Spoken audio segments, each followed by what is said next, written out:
Bismillahirrahmanirrahim. Hello les fanophiles, on est arrivé dans une nouvelle série de cours concernant la neurologie.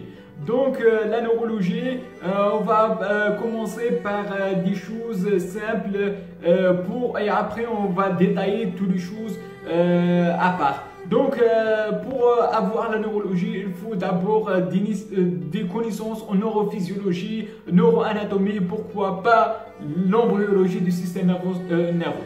Donc le système nerveux, on va commencer par l'organisation dans la neuroanatomie. La classification, le système nerveux est divisé en deux, système nerveux central et système nerveux périphérique. Quelle est la différence entre système nerveux central et système nerveux périphérique? Tout simplement, le système nerveux central contient trois choses. Le cerveau, le tronc cérébral et la moelle épinière. Ce qu'on appelle l'encéphale et la moelle épinière. Et le système nerveux central, le cerveau, tronc cérébral et la moelle épinière. Donc le reste, c'est le système nerveux périphérique, c'est-à-dire tout que vous voulez, le reste, c'est-à-dire les nerfs périphériques, la jonction neuromusculaire, le muscle, etc. Donc tout le périphérique, c'est le système périphérique. Tout qui est central, cerveau, tronc cérébral et la moelle épinière, ce sont les systèmes nerveux centraux. Donc il faut différencier entre la substance blanche et la substance grise.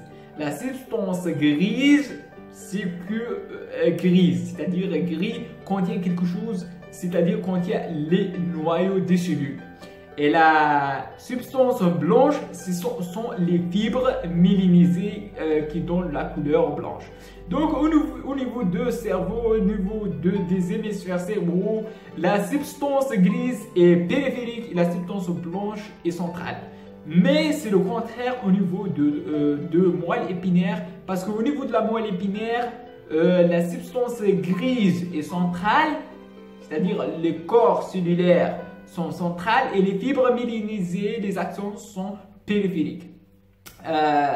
Une petite remarque, au niveau du cerveau, on a la substance grise, on a dit périphériquement, centralement on a la substance blanche, mais à l'intérieur, central, on a les noyaux gris centraux, comme le thalamus, le noyau lenticulaire et les autres noyaux, le putamen, le pallidus interne, pallidus externe. Donc ces structures sont des corps cellulaires à l'intérieur du cerveau. Donc dans la terminologie, on a une terminologie spécifique à la système nerveux central et une terminologie au niveau du système nerveux périphérique. Par exemple, une collection des cellules, des corps cellulaires, au niveau du système nerveux central, on appelle un noyau. Noyau de 5, noyau de 6, noyau de nerf, par exemple, les noyaux de nerfs crâniens. Au niveau du système nerveux périphérique, une collection de corps cellulaires, s'en appelle un ganglion. Par exemple, les ganglions rachidiens, les ganglions sympathiques, la chaîne sympathique. Et deuxièmement, une collection des axones. Les axones, des axones. Au niveau central, on appelle un tractus, des tractus. Mais au niveau périphérique, une collection des axones, on appelle un nerf. Un nerf médian, un nerf radial, un nerf ulnaire, c'est nerf. Donc, une collection des axones au niveau central, c'est le tractus, par exemple, la capsule interne, c'est tractus qui part d'une structure à une autre. Mais au niveau périphérique, une collection des axones sont des nerfs. Je répète et je répète pour comprendre. Donc, on va parler maintenant des méninges. Pourquoi les méninges? Comme vous savez, le système nerveux, c'est un système assez précieux et vulnérable et faible. Donc les choses précieuses et faibles, on doit le protéger. Comment on protège? Premièrement, il y a la squelette, le scalp ici, les os pour protéger, les vertèbres pour protéger la moelle épinière. Mais on a une troisième toutes les choses précieuses, on augmente la sécurité. On a les méninges. Les méninges, ce sont des enveloppes du cerveau. Quand on a trois méninges successifs, à l'extérieur, de l'extérieur à l'intérieur, on a la dure nerf.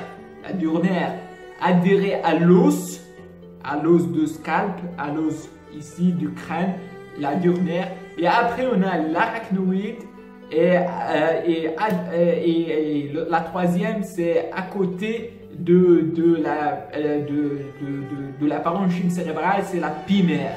Donc, la dure nerf à l'extérieur, l'arachnoïde entre les deux fûts et la pimère adhérée à la parenchyme cérébrale.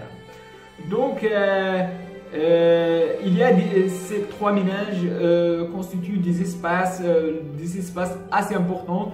On prend l'exemple de l'espace extradural, c'est-à-dire à l'extérieur de la dure nerf, c'est-à-dire entre la dure nerf et l'os, c'est-à-dire entre la dure nerf et l'os, ce qu'on appelle l'espace extradural ou l'épidural.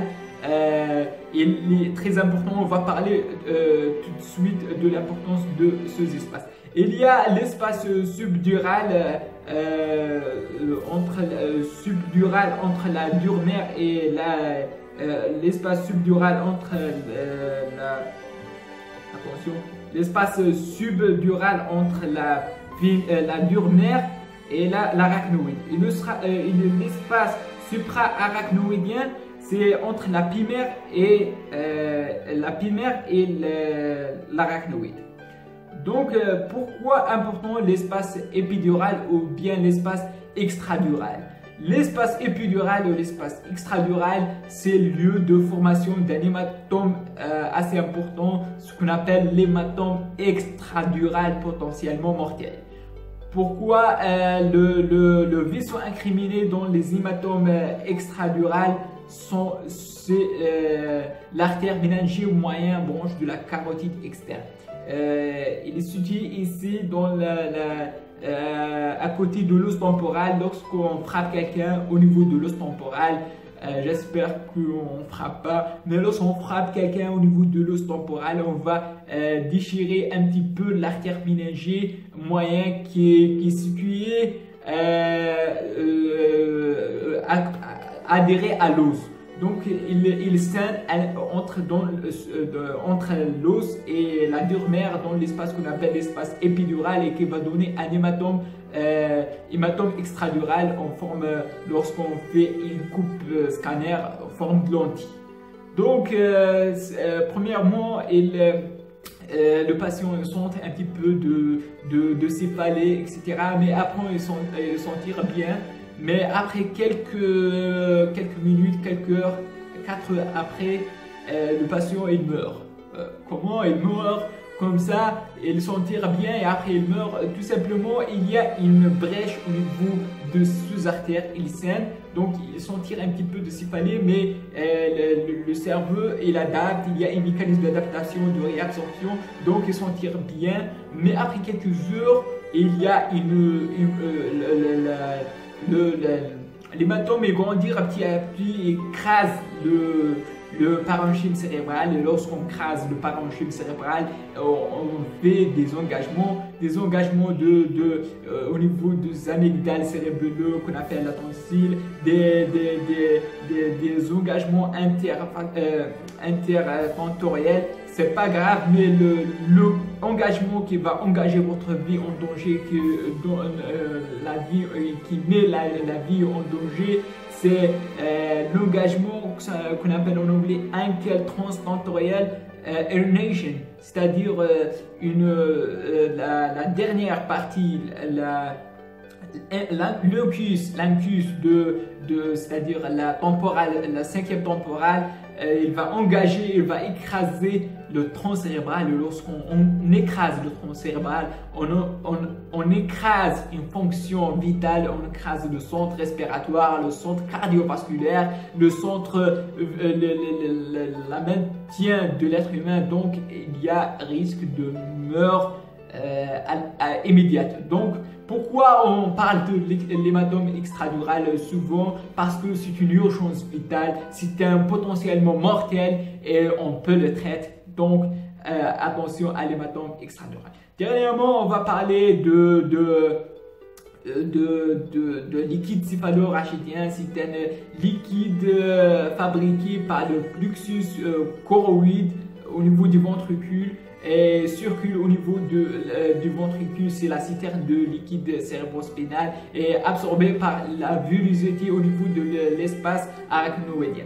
Pourquoi il est important ce fluide? Bien sûr, c'est l'équilibre et la protection. Et cliniquement, deux choses à la clinique. Premièrement, c'est lorsque on a une méningite, on peut le diagnostiquer par une ponction lombaire de ce liquide. On va trouver biologiquement, on va diagnostiquer ce liquide. Deuxièmement, il y a une maladie de l'augmentation de ce liquide, c'est-à-dire la hydrocéphalie. La hydrocéphalie chez les enfants, même chez les grands. Donc, le mécanisme, on a deux, l'obstructif et la non-obstructif. L'obstructif, on a une obstruction au niveau des voies de l'évacuation de ce liquide, une obstruction au niveau du quatrième, une tumeur, une masse, une malformation congénitale, peu importe, une obstruction au niveau de circulation de liquide ou bien une déficit de absorption au niveau des villosités. Donc c'est ça la hydrocéphalie. Et on va détailler si on a de temps, Inch'Allah. Donc, c'est une juste introduction à la système nerveux central, à la neurologie. Donc, j'espère que vous avez apprécié cette introduction et à la prochaine, Inch'Allah. N'hésitez pas à cliquer sur j'aime, n'hésitez pas à donner la force et à la prochaine, Inch'Allah.